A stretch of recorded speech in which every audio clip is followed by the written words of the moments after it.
Welcome, ladies and gentlemen, back to the OG series, guys. We are back on here. Gonna be another solo adventure today, but we got a lot planned today. Today, we finally get to go over there to the co-op and look at what all got done. We finally finished the construction little build that we were doing on top of finishing construction. We've also got to get our own little area done over here. We got two fields of ours that have really terrible nitrogen. They need better. So we got both field 34 and 35. We both need to spray those with some fertilizer, get something going on with them. And on top of that, we also might be looking at here soon doing some correctiveness for the pH in some of these fields as well. Throw down a little bit of lime, which we most likely will go ahead and do today. So first things first, let's get on into the truck, get this thing started up and head on over to the co-op, because there's a lot to get done and not a whole lot of time to do it all. Now that we are officially done with harvests and I am done, I'm not doing anything else. I've confirmed that to myself. I've taught myself how to purchase some mini fields. Since now and then I had a couple of neighbors come up and say, oh, we want you to do our field here. I just can't do it anymore. I don't got the want to get in a harvester anymore. So like this field right here, we're actually driving by right now, field 5. The guy who owns it actually offered it to me for a pretty good amount of money, but didn't take it because we didn't think we needed it. But ladies and gentlemen, as we pull it to the co-op, might as well show you guys the little quick time lapse of us building it, and it looks amazing now that we got everything done. We don't have everything we need, but we should have it soon.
here it is, guys. The new co-op area looks absolutely incredible. Went ahead and got a lot of the stuff that you're not going to get from the dealership where Buck is, and even a tractor that he's not going to be the most happy about. I couldn't have a 400 Magnum AF. It's just, I like this tractor a lot. It's a nice looking tractor, kind of starting it up a little bit. See, you got even that GPS right there, which, by the way, cool little fun fact, this GPS actually moves with the character. So we'll shut that off right there. Kind of show you guys what all we're running. We have, of course, our spray trailer. On top of that, we have our flatbed. We have our good old grain hopper trailer. On top of that, for hauling on these things, we have our International Cat C13. And this is a beautiful truck, in my opinion. One of the better built ones I've seen in a long time. Looks incredible on the inside. I just want to hear it start up.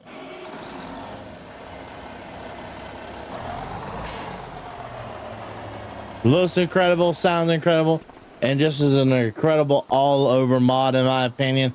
Love it, looks great. On top of that, we have a Western Star, where we can load pallets into the back of this, deliver it wherever we need. We have a little bit of a dump area for our solid fertilizer and our lime area to control pallets and hydro setups over there. Basically, your bulk solid fertilizer and your bulk liquid diesel. We have these two right here. These are propane. We just need the propane accessories to go with them. Little bit of side dressing going on with this one. And Hydra's toolbars going on in here. These three machines. Now, we're probably going to swap some of these out because these are really high hour. I did pick this up right here. I plan to use it today, but I don't know if we're going to keep it or not. This is a Haggy John Deere tech powered.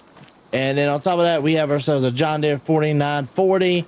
And then a John Deere 4945R. This right here is our lime spreader, of course, and you have the actual spray truck, spray one. And then on top of that, you have all the stuff that's available to rent.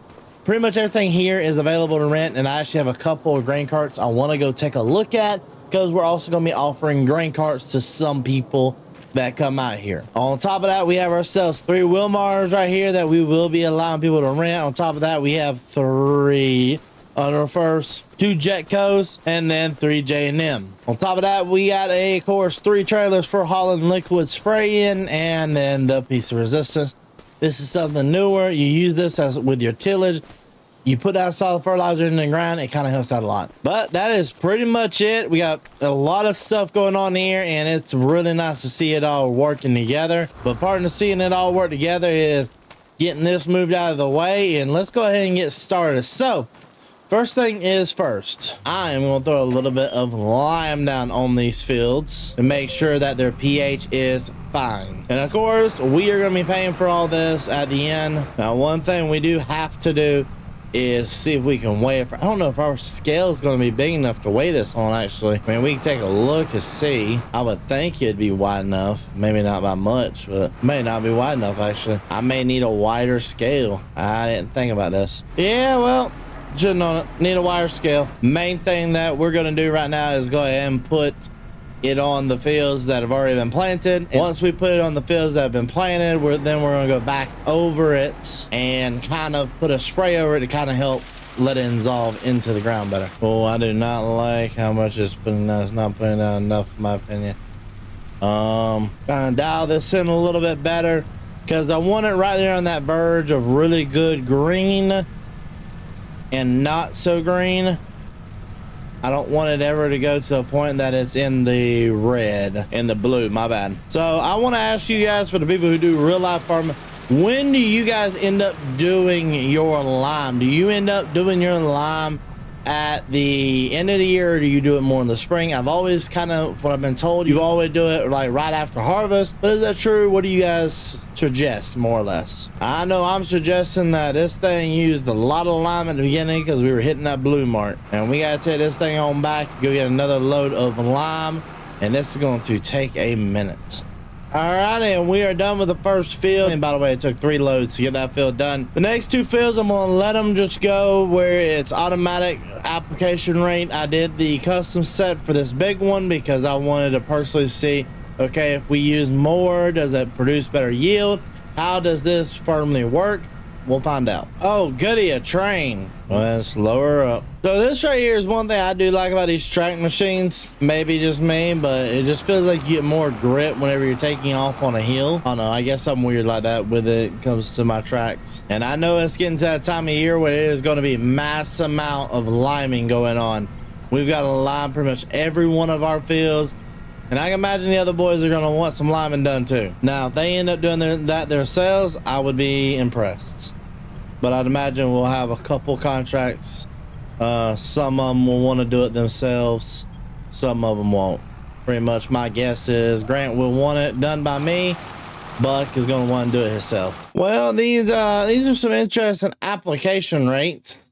I honestly think because this is more uniformed, that's going to do better, but I guess we'll see what it ends up doing. Ended up taking 1 and 40% of this load right here to get these two done. It took a lot less lime to get them done, yes, but I don't think that it's going to end up producing the way the bigger field is going to produce. But we'll see. I may be completely wrong. There is that chance. I'm hardly ever wrong.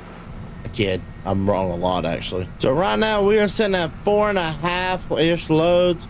And I'm about to start putting some on this here grass field a little bit.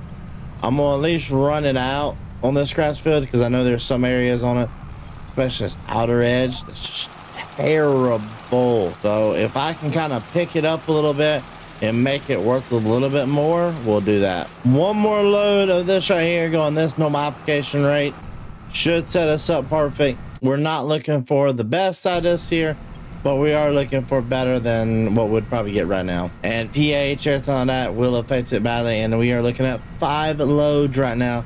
This is load number 6 of just lime. Oh my Lord, we're gonna be paying at the rear end for this. By the way, just so you guys know, each load of this right here is about $3,000. It's throwing down a lot of money worth, so you gotta make sure it lasts correctly. And just like that, we have 90% left in this one. So we ended up with 6 and 10%. That's not gonna be fun to figure out later for math. Let's just hope that the fertilized spraying is gonna be a lot nicer. Go ahead and fill up liquid fertilizer from this right here. So now we're gonna knock out all 3 of these fields right here. These are the only fields that need it that are mine. And about, looks like $5,000, yeah, $8,300 worth of fertilizer. Oh my God, that's a lot of money worth. Oh, this is not fun right here. I've got to take all of this right here and basically bring it up to a really good nitrogen level, because it's in a really bad nitrogen level right now because it wasn't taken care of properly. Oh yeah, look at this machine roar down this field. And see, it's doing exactly what I wanted it to, with putting basically a little bit of a moisture type on the lime. It's going to help it seep down in the ground and kind of help keep the plants from getting burned. And I do know we should have put lime on before we planted these fields. Didn't have the time, and so it just didn't get done. Well, first field is done, and we only have 59% left. I'm going to take this all the way over here to the main farm and kind of spray these fields, see how far we can get. We may be able to get the majority, if not them completely done. The only thing that'd be left after getting this done would be possibly, and I mean possibly, doing a little bit of weed spraying. It depends. I don't know if we'll end up needing weed spraying, but we'll end up seeing. So I'm gonna go start in the smallest field and work my way back over here. We got this little area done, then we need to come over here, get this one done, and then all 3 areas will be done. Might be able to get it all with just this one tank. And just like that, we ended up going ahead and getting this entire field sprayed, and the other field sprayed as well. No, I mean, we still have plenty left. We have 20% left in the tank. Now we could take all this right here and go return it, which is what we're gonna do. Yeah, I was thinking about just gonna go throw it on a field real fast, but I don't really think we have time for the day. go do that. Plus, this thing's gonna be expensive rental as it is. Alrighty, let's go and put these back up now. And part this in here, shut that off like that. Now let's pull the lime spreader on in, and then I'm gonna go figure out some math on how much we owe for everything and see if I can get my employee discount to help out some. Alrighty, and $27,000 later, that's what we ended up owing for everything. That's not terrible, so we don't end up having to pay for rentals, because that would have been an extra $10,000 on top of what we did. So that's a little pretty good benefit. But I am going to go ahead and leave the co-op. And ladies and gentlemen, that is all the time we have for today. If you like this type of content and want to see more like it, please leave a like, subscribe, do what you guys do best. In the next episode, we should be back with the boys. And ladies and gentlemen, we'll see you guys all in the next video. Peace.